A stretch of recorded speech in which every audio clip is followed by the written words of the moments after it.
लश्कर भी तुम्हारा है, सरदार भी तुम्हारा है, तुम झूठ को सच लिख दो, अखबार तुम्हारा है।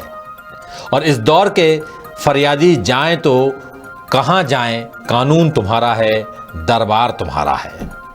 अब इस शेर को मैं एक नए अंदाज में पढ़ने की कोशिश करता हूं। लश्कर भी तुम्हारा है, सरदार तुम्हारा है, तुम झूठ को सच लिख दो, लेकिन दसूत्र झूठ नहीं लिखेगा, ना ही कोई झूठ बोलेगा, बल्कि हम हर झूठ का पर्दाफाश करेंगे, क्योंकि दसूत्र एक जिम्मेदार मीडिया हाउस है।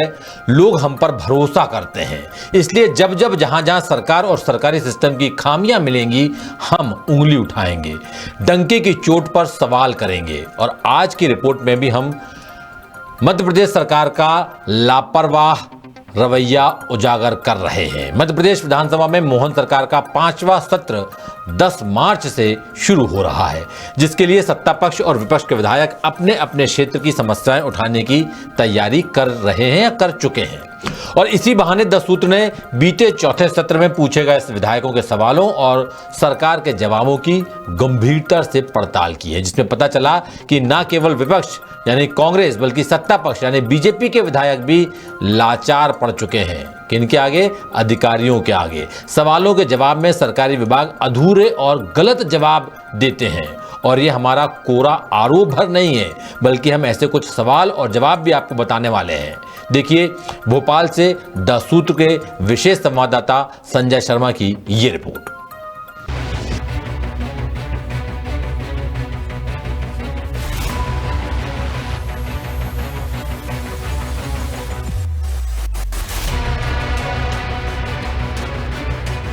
कई सालों से मध्य प्रदेश में एक परंपरा बन गई कि विधानसभा सत्र नहीं चले। जब विधानसभा सत्र नहीं चलेगा तो जनता के मुद्दों पे चर्चा कैसे होगी? जनप्रतिनिधि विधायकों के जो सवालों के जवाब नहीं आते, जनप्रतिनिधियों के प्रश्नों से घबराती क्यों है, डरती क्यों है? जवाब दे। 10 मार्च से शुरू हो रहे मध्य प्रदेश विधानसभा के 5वें सत्र के लिए सचिवालय को विधायकों के कुल 2939 सवाल मिले हैं। इन्हीं सवालों के जरिए सत्ता पक्ष और विपक्ष के विधायक विधानसभा में अपने अपने इलाकों की प्रमुख समस्याएं उठाएंगे। सदन में सवाल उठाना विधायकों का अधिकार और कर्तव्य है, तो जवाब देना सरकार की जिम्मेदारी और दायित्व है। लेकिन जब हमने विधानसभा के चौथे सत्र की पड़ताल की तो पता चला कि विधायकों ने अपना कर्तव्य जरूर निभाया, लेकिन सरकार ने अपनी जिम्मेदारी बिल्कुल भी पूरी नहीं की। पिछले सत्र में दोनों पक्षों के विधायकों की बड़ी लाचारी सामने आई है, या यूं कहें कि सरकारी विभागों ने उन्हें लाचार कर दिया, क्योंकि विधायकों के जनहित के जुड़े सवालों के जवाब में विभागों ने न केवल आधी अधूरी जानकारी परोसी, बल्कि साफ तौर पर विधायकों को गुमराह भी किया। और इस वजह से खुद सत्ता पक्ष के विधायकों ने भी सरकार की मंशा पर सवाल उठाए हैं। हमने ऐसे कुछ सवाल भी खंगाले हैं जिनके जवाब में विभाग की तरफ से गलत और आधी अधूरी जानकारी दी गई, जिसे लेकर खास तौर पर कांग्रेस जमकर हमलावर है। विभागों की गलत बयानी और आधे अधूरे जवाबों पर सरकार की चुप्पी से विधायक हैरान, परेशान और आक्रोशित हैं। बीते सत्र में विधायकों ने सरकारी योजनाओं के इम्प्लीमेंटेशन, निर्माण कामों की प्रगति और जल जीवन मिशन समेत अफसरशाही को लेकर सवाल पूछे थे, जिनमें बीजेपी और कांग्रेस दोनों पार्टियों के विधायक शामिल हैं। सवालों के जवाब में सरकारी विभागों ने जो जानकारी दी, उस पर विधायकों ने बार बार आपत्ति भी ली, क्योंकि विभागों ने कई सवालों के आधे अधूरे और गलत जवाब पेश किए, जिसके बाद विधायकों ने गलत जानकारी देने वाले विभागीय अफसरों पर कड़ी कार्रवाई की मांग भी की, लेकिन सदन में सरकार उनका बचाव करती नजर आई। विधानसभा सत्र से पहले दसूत्र ने दिसंबर 2024 के चौथे सत्र में लगे सवालों को लेकर नेता प्रतिपक्ष उमंग सिंघार समेत सूबे के विधायकों से बातचीत की। साथ ही सदन में चर्चा, ध्यानाकर्षण और प्रश्नकाल में गूंजे मुद्दे भी खंगाले। विधायकों ने 1 दर्जन से ज्यादा सवालों के जवाब और सरकारी आंकड़ों को गलत और आधा अधूरा बताया है। ये सब सदन की कार्यवाही के दौरान रिकॉर्ड पर भी लिया गया। अब हम आपको वो सवाल और जवाब बताते हैं जिसे लेकर विधायकों ने आपत्ति ली। भिंड से बीजेपी के विधायक नरेंद्र सिंह कुशवाहा ने अपने क्षेत्र में विद्युत वितरण कंपनी के महाप्रबंधक की मनमानी का मुद्दा उठाया। उन्होंने कहा कि विधानसभा क्षेत्र में विद्युत वितरण कंपनी के जीएम की मनमानी के कारण रोजाना बिजली की कटौती होती है। भिंड शहर में उच्च क्षमता के 52 नए ट्रांसफार्मर्स और 50 किलोमीटर लाइन बिछाने की मंजूरी है, लेकिन बिजली कंपनी के जीएम की लापरवाही के कारण सिर्फ 14 ट्रांसफार्मर्स ही बदले गए हैं। साथ ही इटावा रोड और भोचरा में नए सब स्टेशन का काम भी शुरू नहीं हुआ है।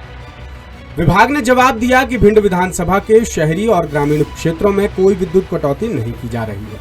शहरी क्षेत्रों में रोजाना 22 घंटे 41 मिनट और ग्रामीण क्षेत्रों में औसतन 22 घंटे 6 मिनट, जबकि खेती के लिए रोजाना करीब 9 घंटे बिजली दी जा रही है।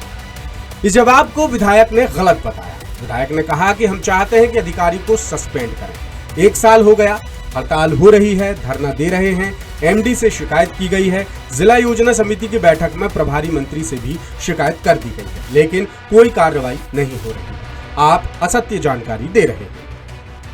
उज्जैन से बीजेपी के विधायक डॉक्टर चिंतामणि मालवीय ने महिला एवं बाल विकास विभाग में परियोजना अधिकारी के पूरे प्रदेश में मंजूर पदों की जानकारी मांगी। साथ ही कितने पद खाली हैं ये भी पूछा। इसके अलावा कितनी महिला और कितने पुरुष हैं, एक ही परियोजना में 3 साल से ज्यादा पदस्थ अधिकारी कौन कौन है, स्थानांतरण के लिए क्या नियमावली है, विभाग में पुरुष अधिकारियों की ओर से महिला कर्मचारियों को प्रताड़ित करने की कितनी शिकायतें लंबित हैं, ये भी सवाल विधायक ने पूछा। विभाग ने जवाब दिया कि महिला एवं बाल विकास विभाग में परियोजना अधिकारी के कुल 113 पद खाली हैं। 2018 के बाद परियोजना अधिकारी संवर्ग के 82 खाली पदों पर विकासखंड महिला सशक्तिकरण अधिकारी कार्यरत है। इस जवाब को विधायक ने आधा अधूरा बताया। विभाग ने आधी अधूरी जानकारी दी है।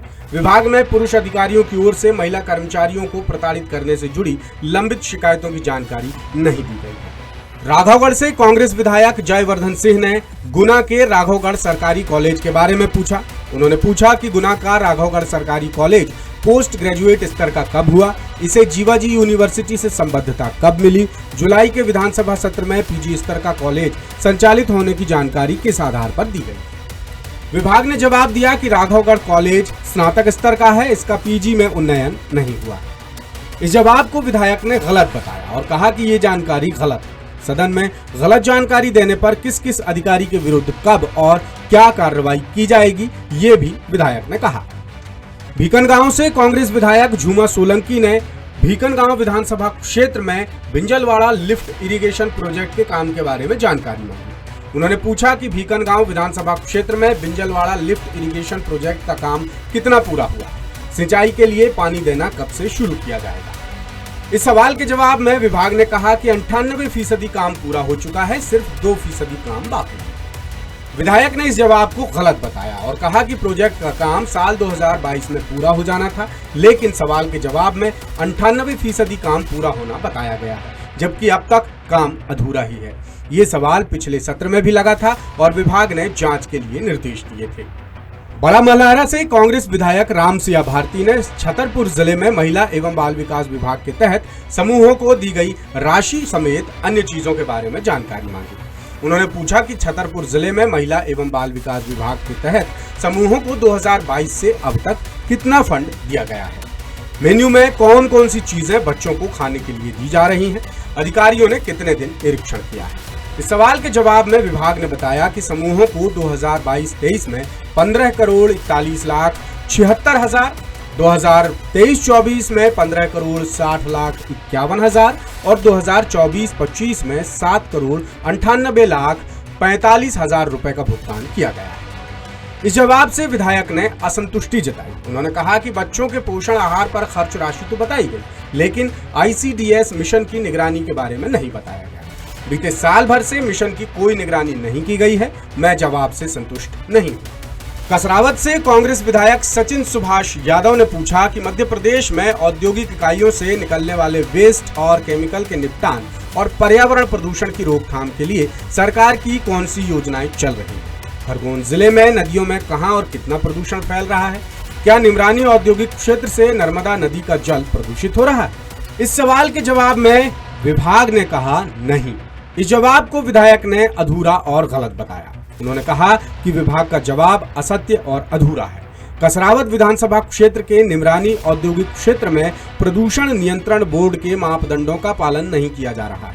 इस वजह से नर्मदा नदी लगातार प्रदूषित हो रही है, क्षेत्र में वायु प्रदूषण फैल रहा है और जमीनें भी खराब हो रही हैं। इस मामले पर 10 सूत्र से खास बातचीत के दौरान नेता प्रतिपक्ष उमंग सिंघार ने सख्त नाराजगी जताई और कहा कि बीजेपी की सरकार ने विधायकों को अनसुना करने की परंपरा सी अपना ली है। विधायकों के सवालों को अनसुना करना सीधे तौर पर जनता जनार्दन की अनदेखी है। कांग्रेस ने 5वें विधानसभा सत्र में सरकार को घेरने की पूरी तैयारी कर ली है।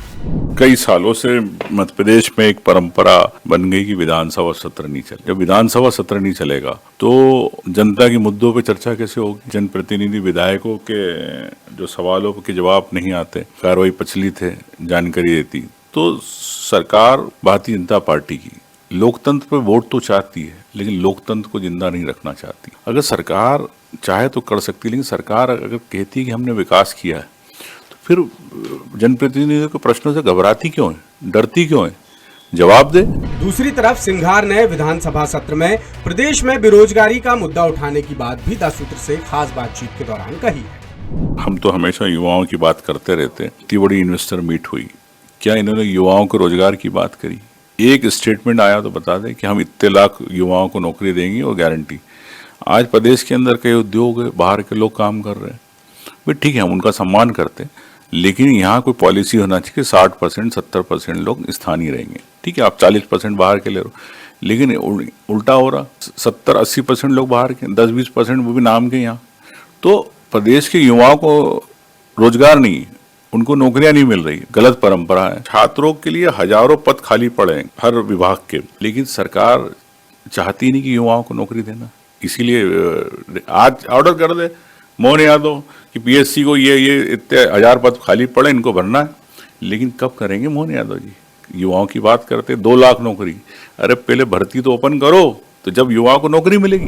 विधानसभा में विधायकों के सवालों पर सरकारी विभागों के गलत और अधूरे जवाबों पर मुरैना से कांग्रेस विधायक दिनेश गुर्जर ने भी गंभीर सवाल उठाए हैं। जिस तरह से मध्य प्रदेश में विधानसभा सत्र चलता है और जो जनप्रतिनिधि विधायक अपने अपने क्षेत्रों की समस्याओं को लेकर विधानसभा में प्रश्न लगाते हैं, कोई प्रश्न शून्यकाल में, कोई प्रश्न लगाते हैं, कोई ध्यान आकर्षण में, कोई तारांक प्रश्न लगाते हैं, क्षेत्र की मांगों को उठाते हैं, परंतु मध्य प्रदेश सरकार द्वारा गोलमोल जवाब देकर उनको गुमराह कर दिया जाता है। क्षेत्र की विकास के लिए प्रतिनिधि मांग करते हैं, वो विकास को नहीं किया जाता। मुरैना शहर के अंदर सीवर लाइनें चौक पड़ी हैं, सड़कें खुद ही पड़ी हैं, पानी की निकासी नहीं है।